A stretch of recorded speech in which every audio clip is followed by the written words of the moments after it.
Well, it's been a little bit since I've updated any part to this critique of Jack Saint's video on MauLer, but I think it's time to get back into it considering some recent takes that Jack has had over the past few days, at least as of this recording. So as I open my Coke, let's get back into Jack Saint's retarded criticism about MauLer.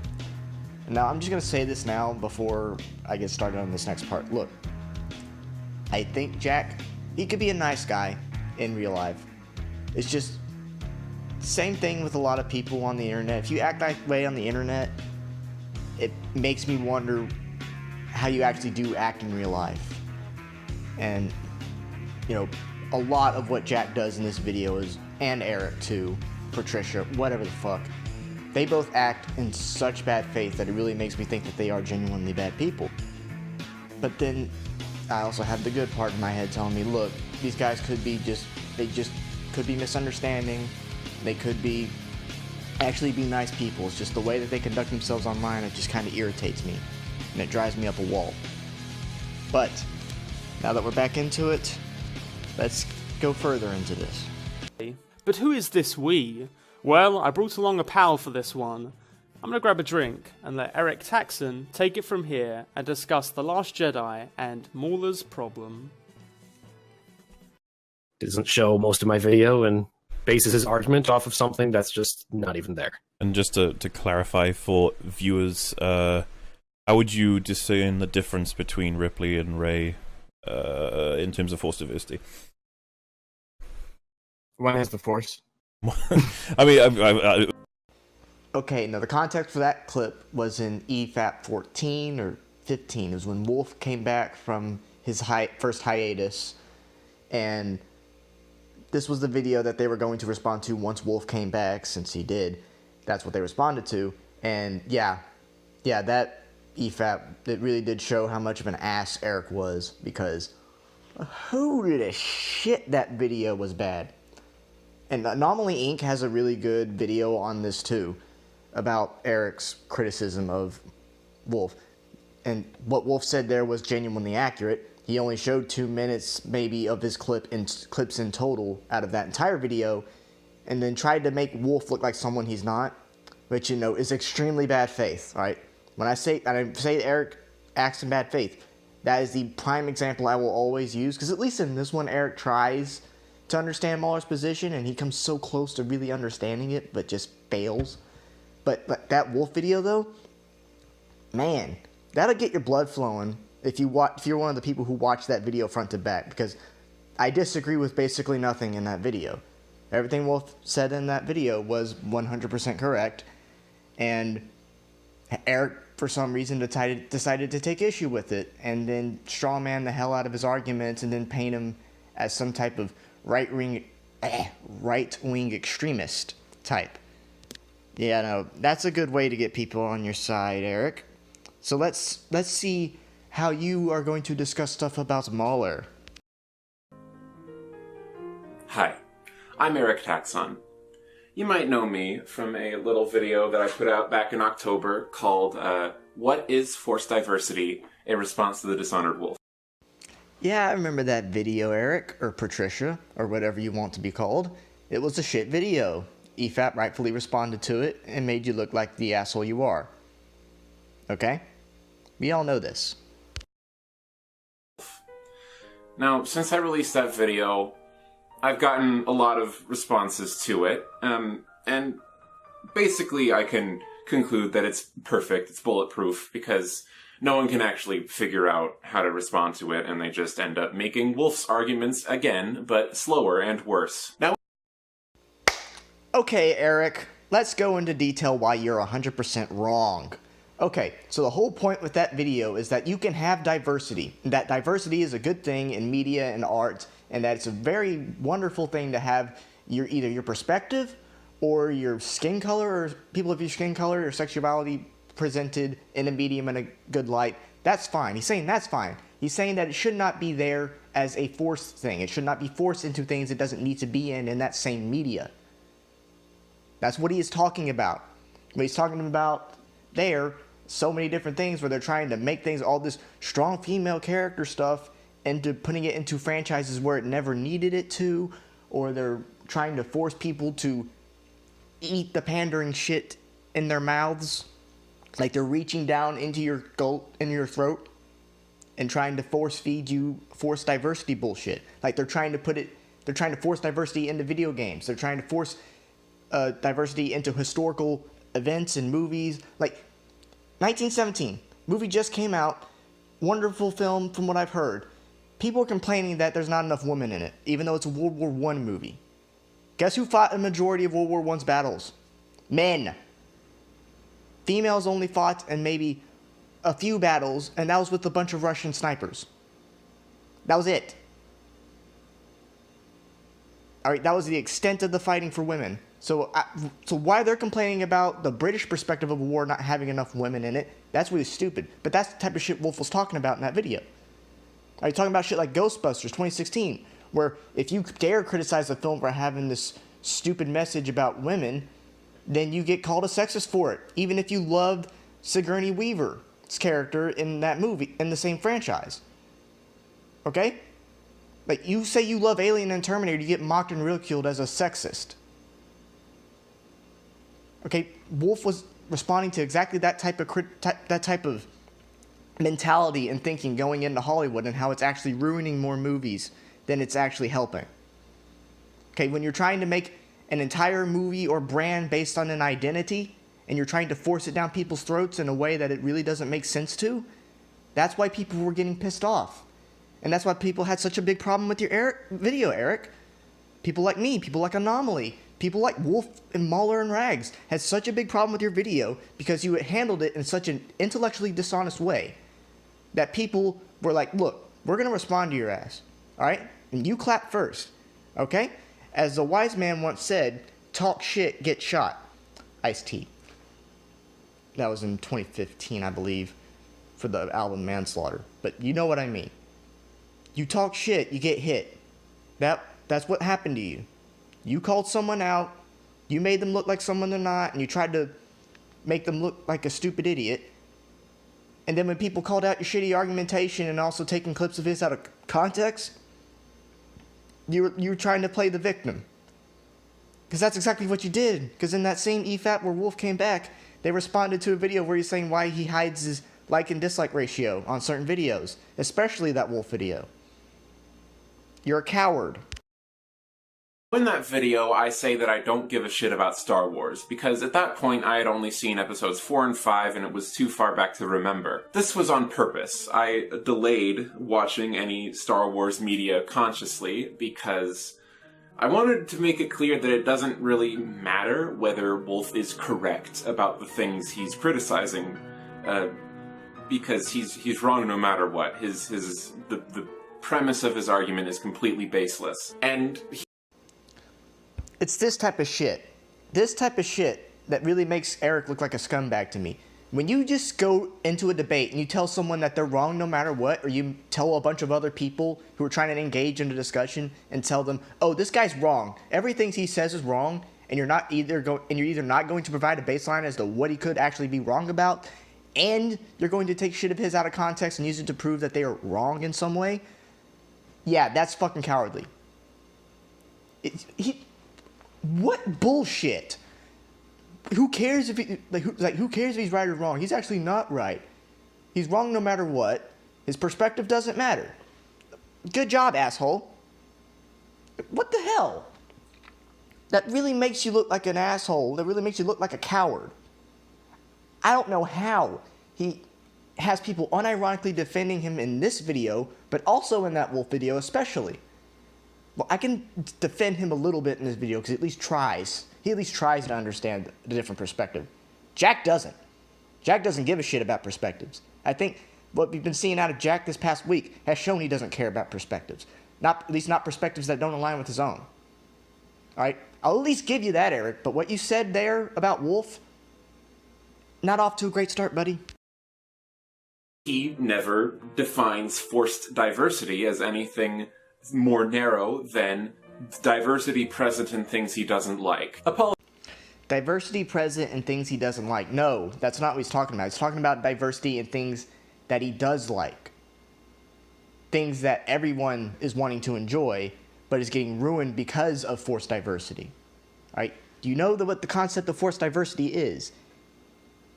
Right? It's when you're pushing in diversity, whether or not you're pushing in diversity when it makes no sense to do so, and is actually contrary to either things that happen in historical events, or it's contrary to established things in a universe, like with the universe of Avatar with The Legend of Korra, where they're putting in black people in a pretty Asian setting, which is pretty funny because people praise that move as such a great thing, even though they then whine about the fact that white people played Avatar characters in the live-action M. Night Shyamalan movie, which is really stupid, but I don't know. I'm not the person making these fucking casting decisions. I'm not the person writing with Brike's approval.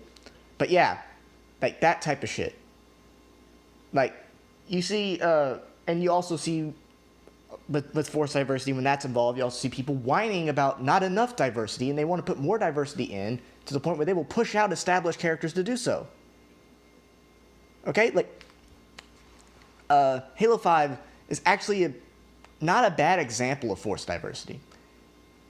I mean, even though that two of the established characters in Halo 5, at least in Fireteam Osiris, are characters that were pre-established, they were both dudes. One of them was black, but we didn't mind that. We didn't care about that. But then you have someone like Tanaka, who literally has nothing to do with anything. Has nothing to do with anything with Locke, has nothing to do with anything with Buck.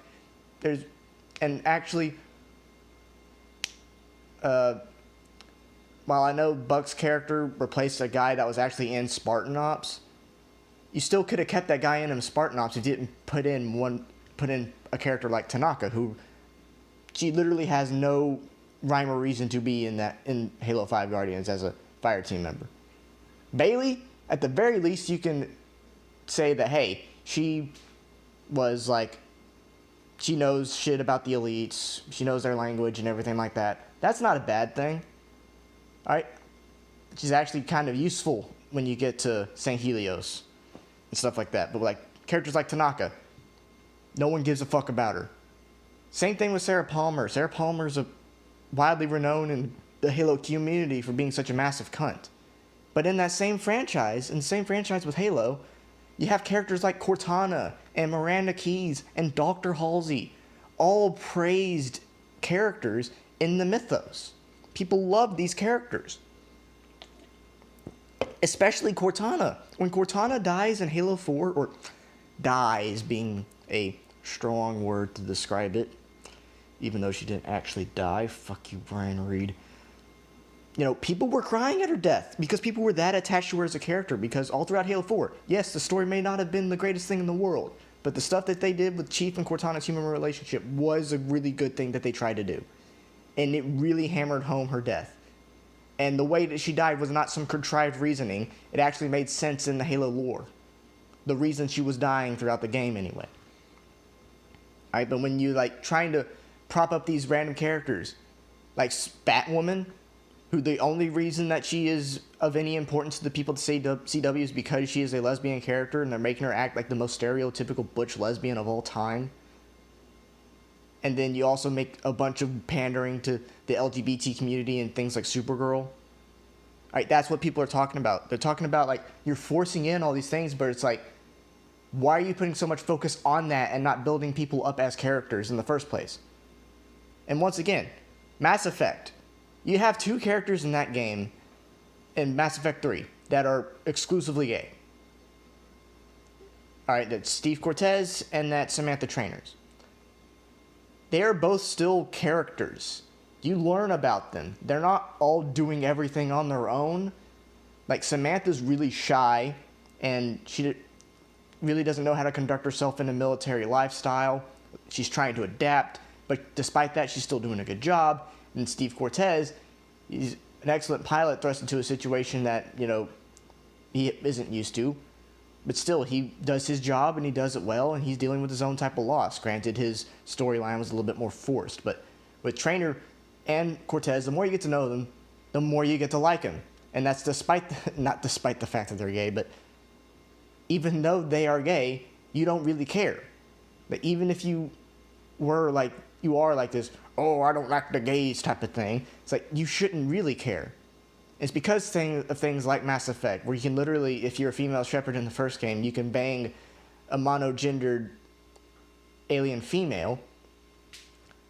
In the first game, nobody gives a fuck. Right? Storytelling is a good medium for trying to help break down the societal barriers. Right? That's one of the ways it does it. Because you should not care ultimately when people are gay. If people are gay at all. You should not. You shouldn't have to.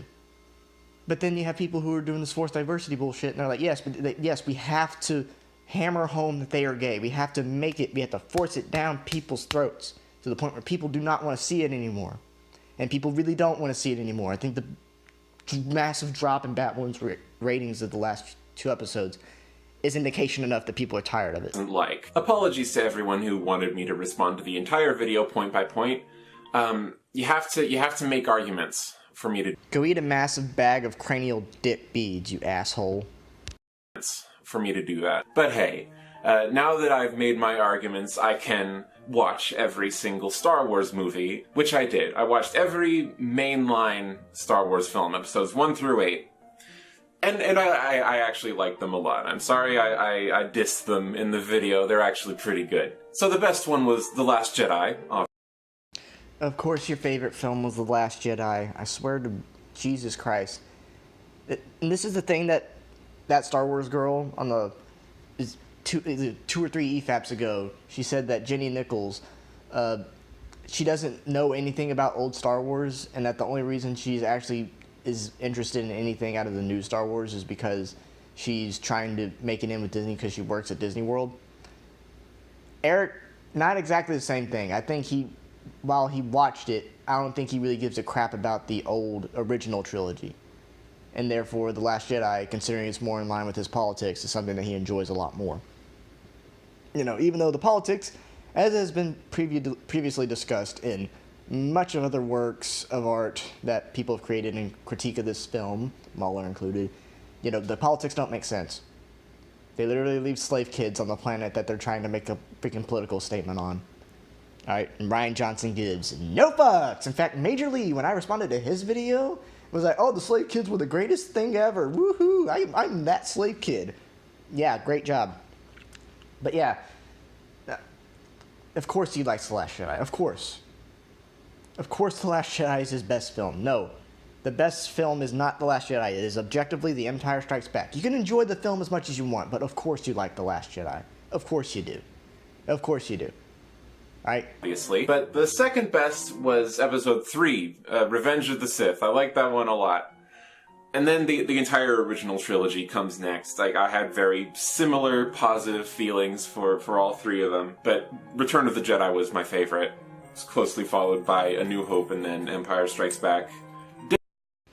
Now that is interesting, because while I do think that Empire Strikes Back is the objectively better film, I enjoy Return of the Jedi a lot. And it's not just because of the ending battle between Luke, Vader, and Palpatine. I really like the movie. It's got all the beats I want and a good conclusion to a story. Especially one that's been building up to 2 previous movies. And I just really liked it. Alright? Yeah, I know it's got some problems. Like, the beginning, yes, it has its problems. It's pretty convoluted. But other than that, other than Ewoks, there isn't really much of a problem I have with Return of the Jedi. Other than the fact that Luke, Han, and Leia don't really share many scenes together as much as they did in A New Hope. You know, they could have shared at least a little bit more screen time, but honestly, other than that, the film was beautiful. It was perfect for me. It's a great conclusion to the story. It doesn't leave every loose end closed. And, you know, that's not what a story should do. It should have some things that make you think about the implications of what goes on after the Empire dies. But, you know, it's good. So, interesting that we agree on that, but still, Empire's better than New Hope. And I'm not going to go with the red letter media explanation of, oh, it was a happy accident that film was made, that film ended up being a masterpiece. well, not a masterpiece, but that film ended up becoming so popular. It's just, it was a bad production cycle with that movie, as there is with a lot of films back in that time era, especially with something at that big a scale. You know, yes, it was saved in the edit, but that doesn't mean George Lucas is a fraud, Mike. Didn't like The Force Awakens all that much. That one comes last. And then the remaining two prequels are below that. Like, it had good ideas, but just critical pacing issues just made them a slog to get through. So I can speak as someone who only recently became acquainted with these works that the Star Wars films are actually good. They are #Eric Taxxon approves.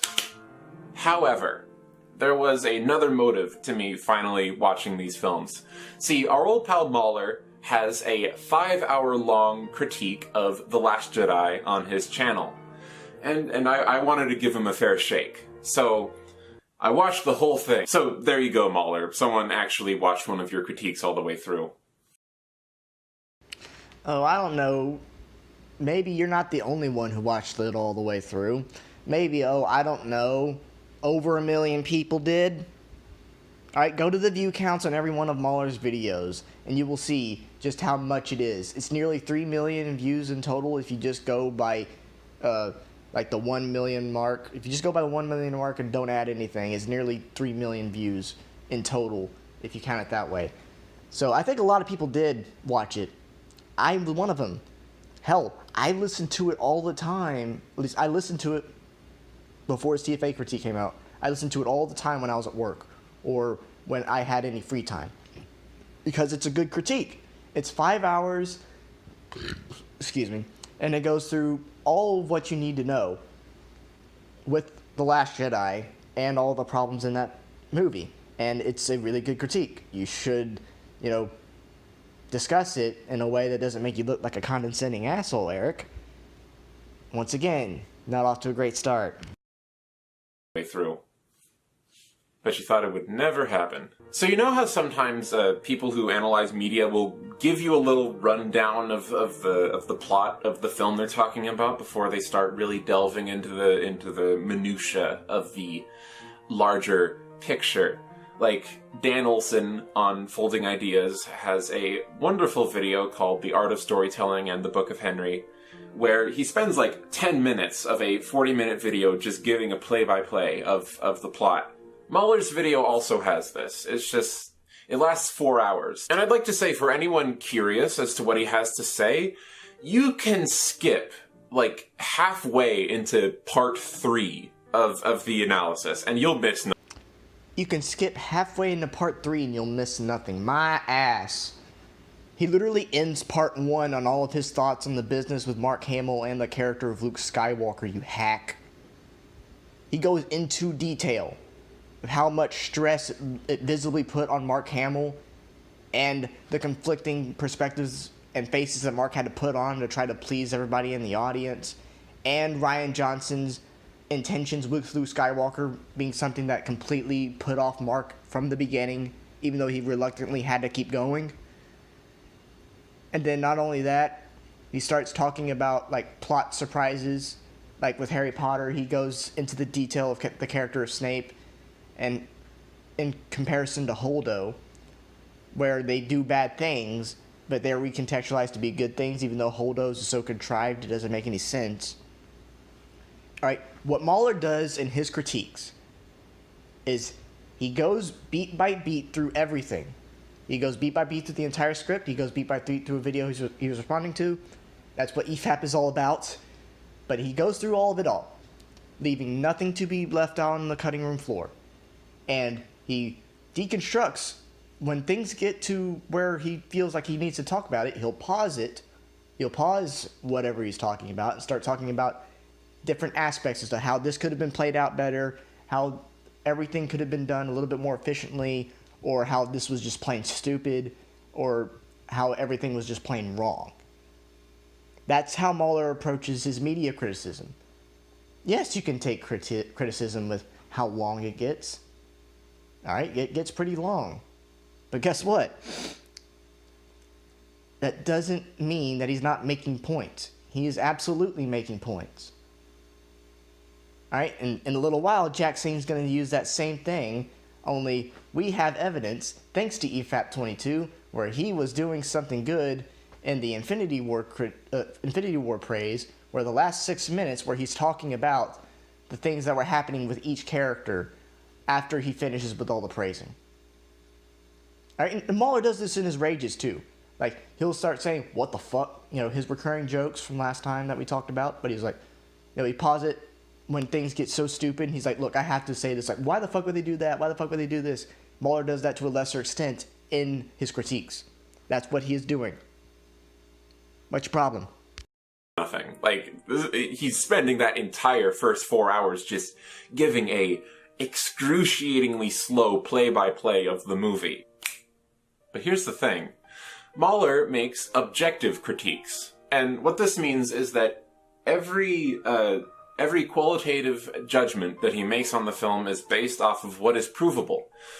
Which might seem fine, but what this results in is the entire critique is just a endless string of observations that, like, you can just see. It's basically just watching the movie again, but slower and with a guy yammering in your ear about how much he hates it. Maz is displayed to them on some kind of 360 video call, which isn't explained in any way, but why bother at this point? Also, C-3PO no longer has a red arm. There is no reason for this. Okay, what he just showed there was that example I was talking about, where he'll pause what he's talking about to talk about something else in the context of what he was talking about before. And like I said, you can have problems with it, but you got to be substantive about it, not be like an endless string of observations is what he says. Like, that's what a critique is, dude. Is when you observe what you are seeing on the screen. This could be applied to books, video games, TV, movies, you know, all that type of stuff, to make a qualitative judgment about a work. Okay? You know, considering Jack used Reykjavik as an example, Reykjavik does the same thing. While he does it as a much shorter length than MauLer does on his bigger critiques, he still makes them pretty daggum long. And he'll make pretty short judgments on everything, but he does it in a way that still makes it concise. MauLer does things in the same way, just to a much longer extent. He makes things concise, he's talking about things that make sense. Alright, it's like, seriously, it's a blink if you miss a thing when you see 3PO without his red arm. Like, blink and you miss it. It's like, whoa, what the hell? I didn't see that. That type of thing. Alright, so people would be wondering, well, why the hell does he have a red arm? Now, that's a nitpick, to be fair. But then again, a nitpick is still legitimate criticism. Okay? It still is. The act of watching all three of these parts all the way through is a uniquely unpleasant experience.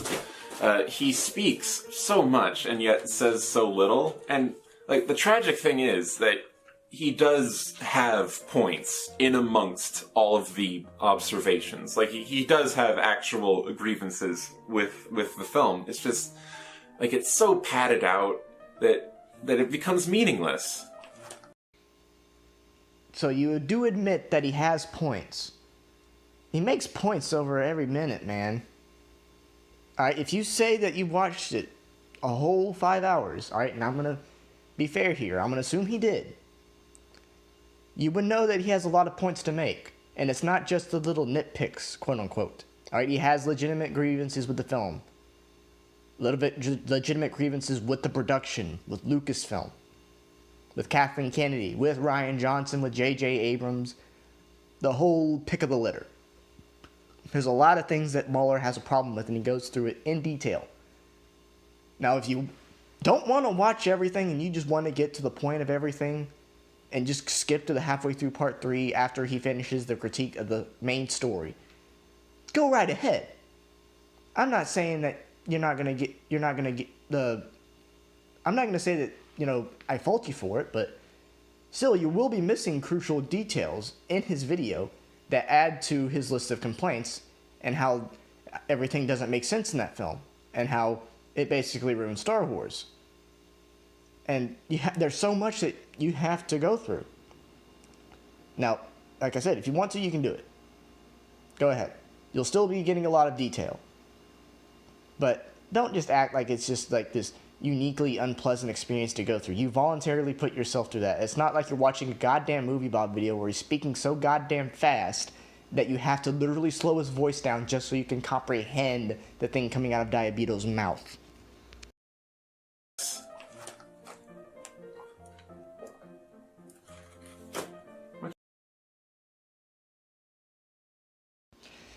Okay, seriously, first with Jack and then with you, and it's the same thing I had with Gutian. Just stop putting in all the unnecessary crap. Just get to the point of the video.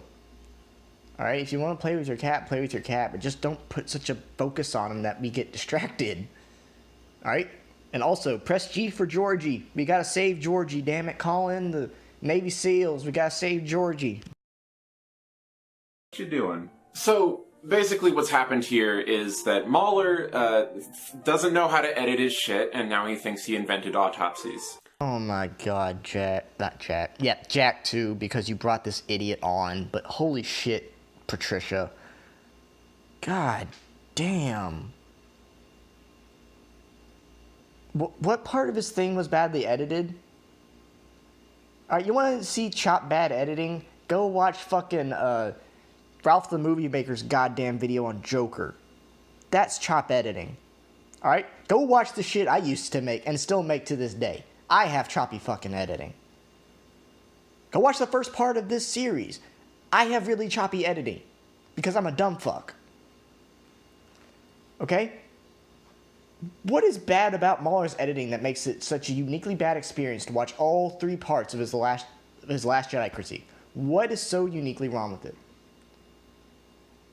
Alright, because you're not giving any real evidence to why he's doing anything. You literally took 2 clips that were nitpicks, quote unquote, and it was like 2 seconds each, like 5 or 10 seconds each with one. And it's not something that's actually making points. You're not actually picking out the thing where he's actually making a point. Alright, something you could actually discuss about, but no. And thinking he invented autopsies. No, MauLer has said this multiple times. He did not invent objectivity. Objectivity is not this thing that just suddenly propped up out of nowhere and that MauLer's writing the vanguard for. Alright? Objectivity has been a thing. All the time. Whether it be through science and in writing. Objectivity has always been a thing. Alright, and that's his thing. Now he can be objective, but also still put out his subjective views on things. That's how he approaches his videos. He says stuff, then he details why this is bad, and then he gives his own thoughts about it. That's his shtick. Autopsies. Yep, this is the pattern that underlies all of MauLer's content, an illusion of deep analysis until you really give it any critical thought. Okay, so we're back to Jack. Welcome back, folks. What the hell? You guys are stupid. All we have gotten is clips and tidbits, mostly from his rages. We have not gotten an actual thing really detailing a long, thought-out argument about The Last Jedi or about anything from his critiques and all that type of stuff. MauLer has more than rages, you know. There's a lot more clips you can use. Alright? So, why are you guys doing this? Near on every occasion, 3/4 of the video are taken up by a bloated Wikipedia summary, interrupted very occasionally with a shallow observation about something MauLer does or does not like. This fucking annoying Droid Lives Matter piece of shit is apparently in all of the episodes that feature the fucking Falcon. I didn't even think you could ruin a ship, but you found a way, Disney. You fucking found a way. Wow, Jack, you are such a dishonest. Well, how are you able to judge that criticism is shallow? That's a very, common criticism of Solo is L3L3. People do not like that character for a very specific reason. It's because of her writing. Same thing with Rose Tico. People don't like Rose Tico because of her writing. Okay? Now, you can take issue, like I said, with how MauLer does his style of critique, But holy shit, don't just act like he's like pulling shit out of his ass and giving you a bloated Wikipedia summary. That's not what he's doing. Okay? This is how MauLer thinks that it should be done in terms of how you're going to critique a work. Is that you have to go through every aspect of it. Hence why his videos are so long and why he takes so much time scripting and making sure you have clips for context in the background of the video. That's what he's doing. What about that is so bad? You were literally not doing anything. And once again, just showing shit from his rages. Please.